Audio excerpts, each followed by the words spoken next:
semi-final week of the year, definitely the final episode of 2025 on this podcast.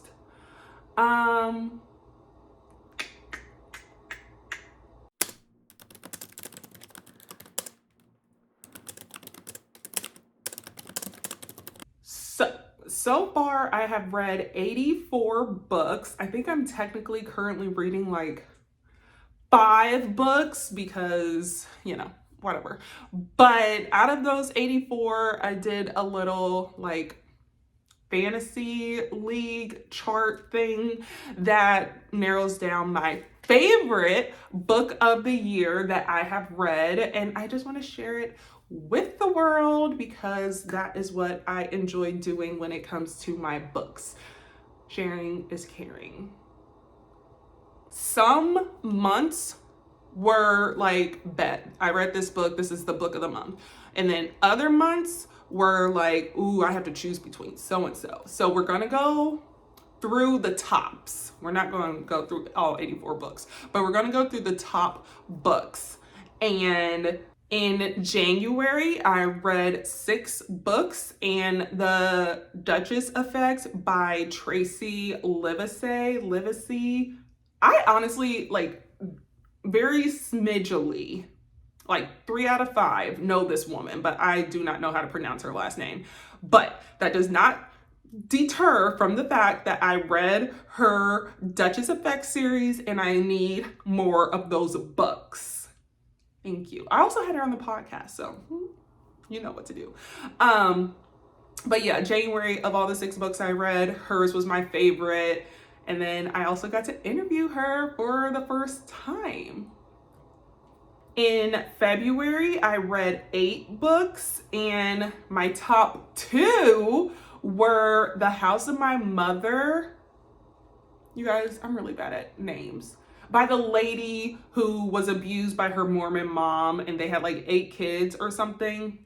But that was a tell-all of nuts.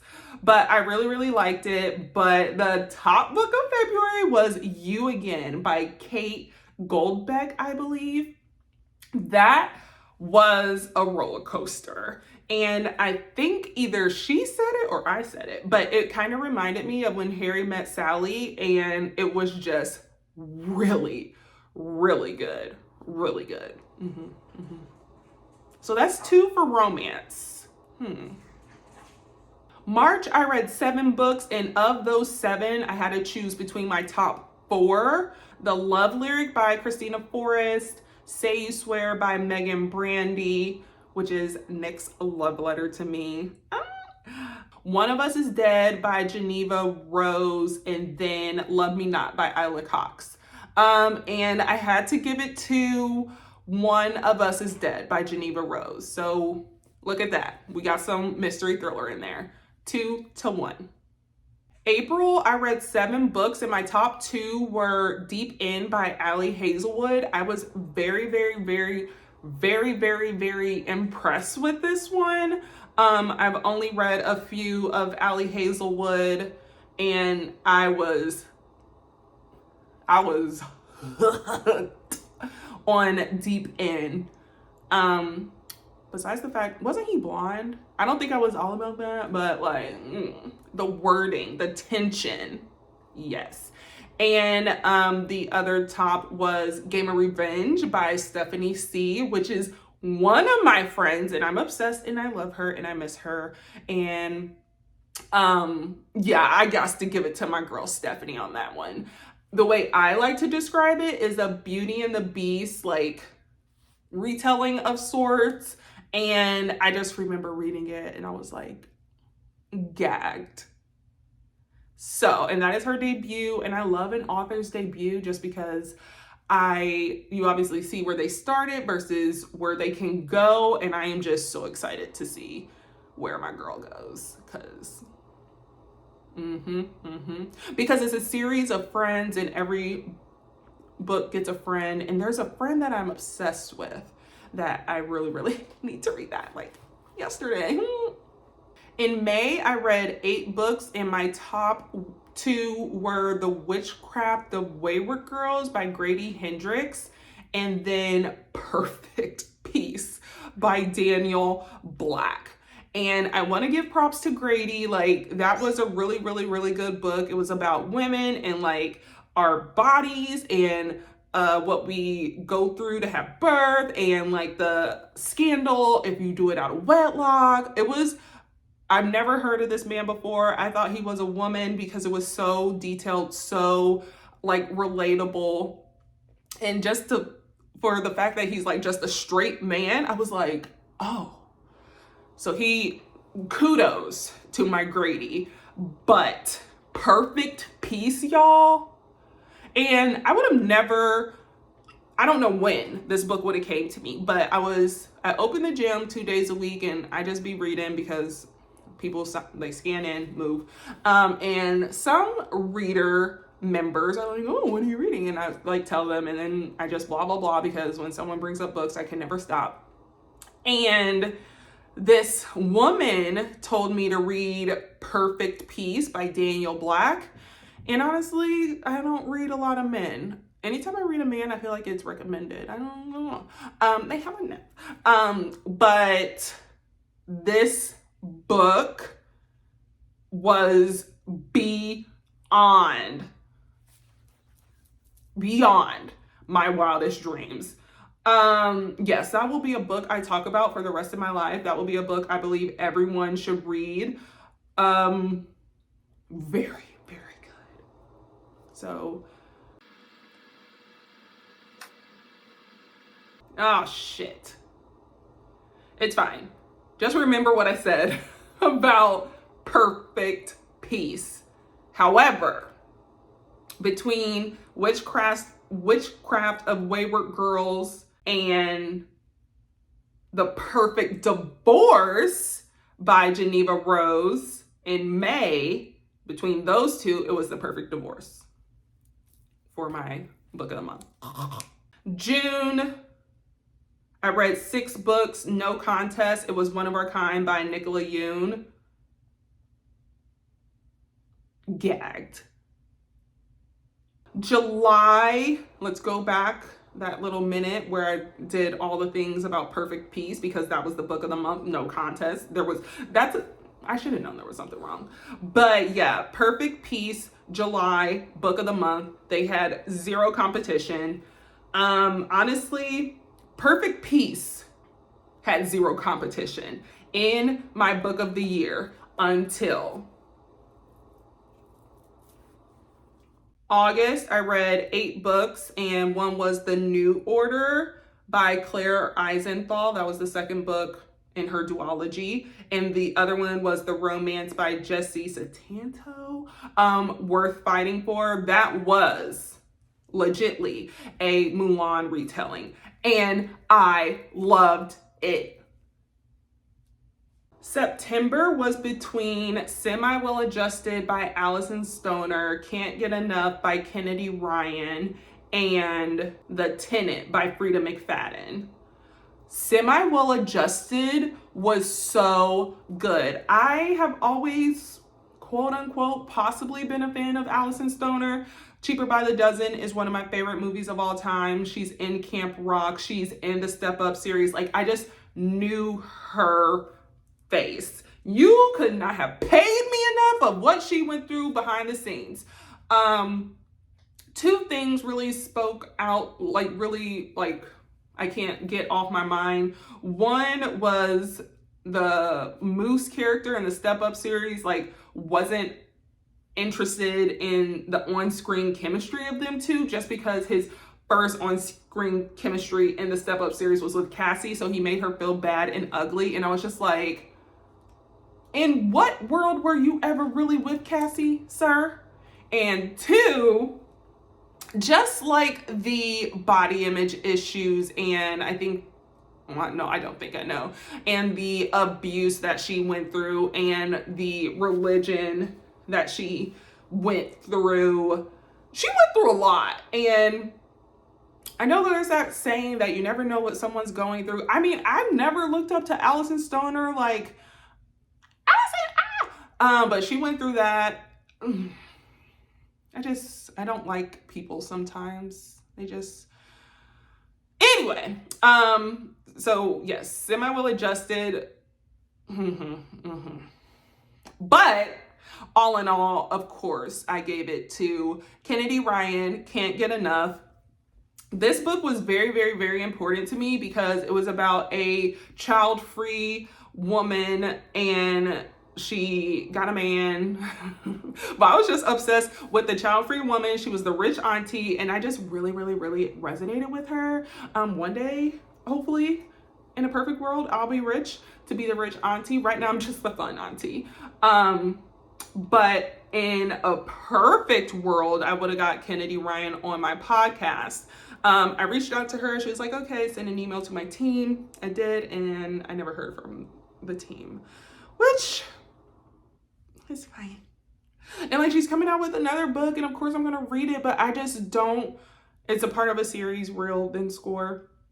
But I just know that Hendrix and Can't Get Enough was like so important to me as a reader, as a woman, So of course I would always want, and Kennedy Ryan is always invited to my podcast. I just hate that I didn't get the chance to talk to her about Can't Get Enough because it gave me everything.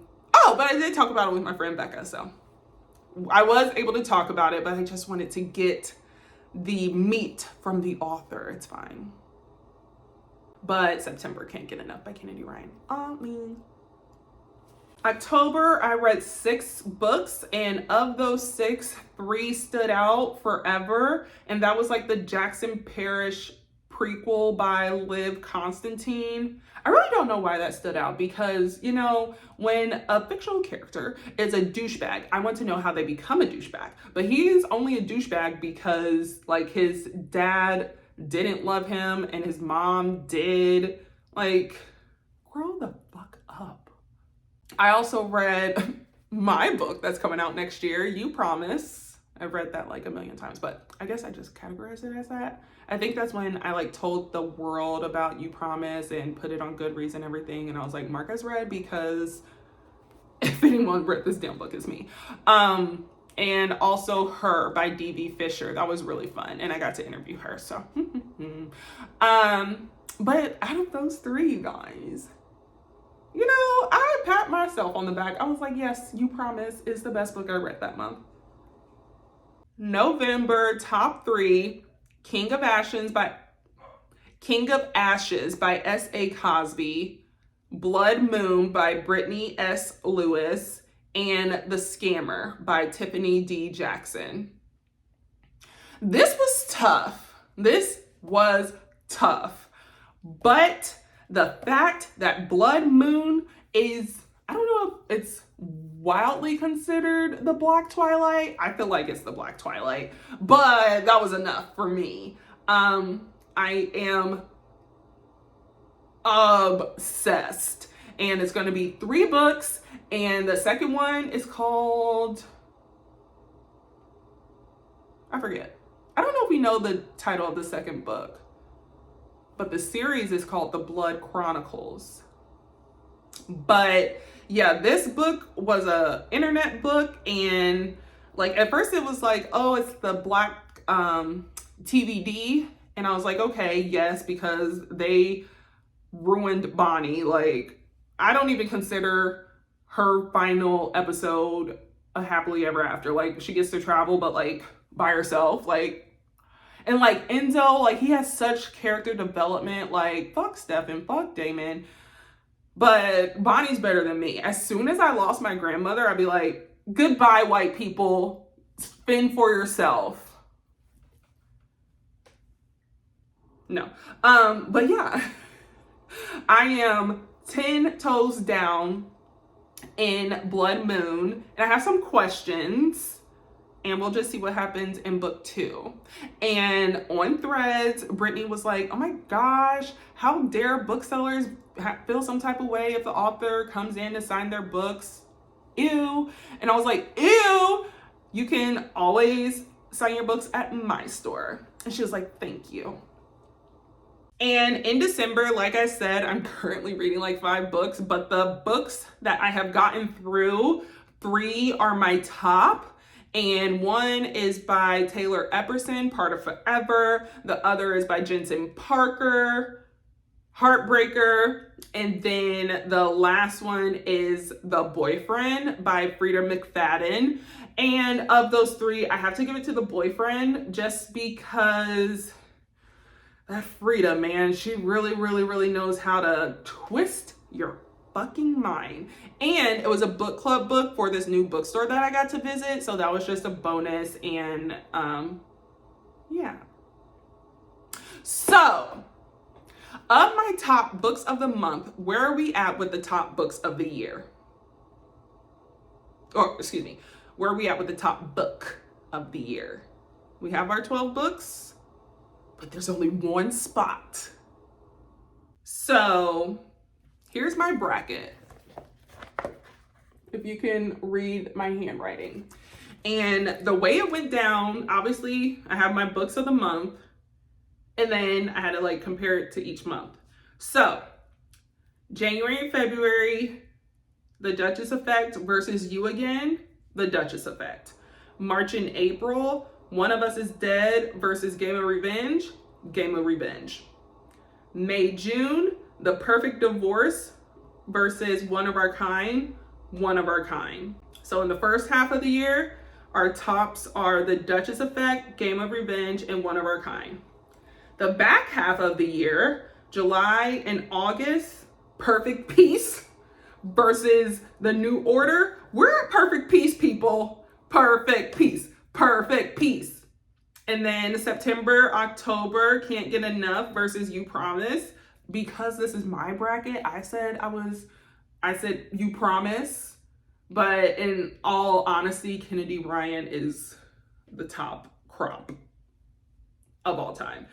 And then just based off of the books I've read so far, November, December, Blood Moon versus The Boyfriend, Blood Moon won. So now we're back. We did The Duchess Effect versus Game of Revenge. We ended up with Game of Revenge. And then, if I did this right, then it was Game of Revenge versus One of Our Kind. It was One of Our Kind. Now we're over here. Perfect Peace versus You Promise. It was Perfect Peace. And then You Promise versus Blood Moon. Okay, I gave myself one little celebrity shot. So yeah, You Promise versus Blood Moon. It was Blood Moon. And then, oh, let's go to the words. And then it was Game of Revenge versus One of Our Kind.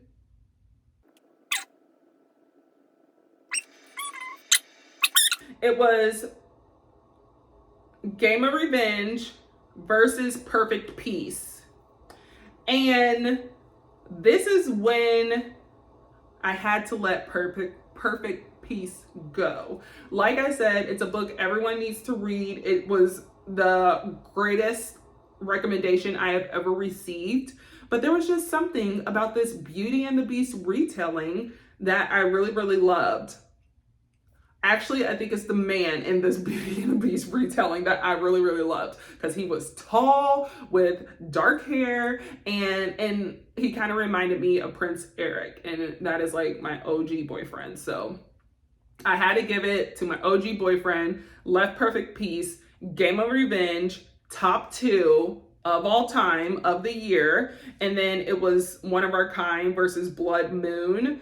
And I gave it to Blood Moon because Blood Moon has a hold on Tay Tay. Like, Taylor, hi Taylor, hi, what's up? Blood Moon. That's where I'm at. And when it came to Game of Revenge versus Blood Moon, drumroll please, it's Blood Moon. And like, it's the Black Twilight, it's Bonnie's version. It's written by a Black author, and Brittany S. Lewis on Threads, she's just on all her social media, actually. She's very transparent, and I just really enjoy that. It's so crazy. She, like Emily Henry, which I find to be so interesting sometimes when authors have previous works that didn't pop off and then have a work that does, and you know. But yeah, she had a previous something, and this has really garnered the attention that she has deserved. I'm assuming I'm like Team Brittany for the rest of my life. So I just have all sorts of it's just giving me everything, and I will be there to support her every inch of the way. I need Legendborn to become a movie. I need Blood Moon to become a movie. I need to be on the set of Blood Moon. Like, when I say I have been changed, people. So yeah, based off of the rest of the books that I'll read, like I've started but haven't finished, I'm pretty sure Blood Moon is the only book of the year for me. Like I said, it's my entire personality. Yeah, I'm at 83, 84 books right now. I'm supposed to be at 103 by the end of the year, and I am just delusional enough to believe I can do it. So we'll see. But as of right now, that is as of, it is official. Blood Moon is my book of 2025. And if you so deem worthy, please let me know what your book of 2025 is. I would love to know if Azaria even finished her 12 books. She was like, I'm going to read these 12 books this year. And I know for a fact she's read one, because we did a podcast on the Townsend family recipe of disaster. That was on her list. And I read that author before, and it was completely different. So I was like, oh, I want to read it too. And then we talked about it. But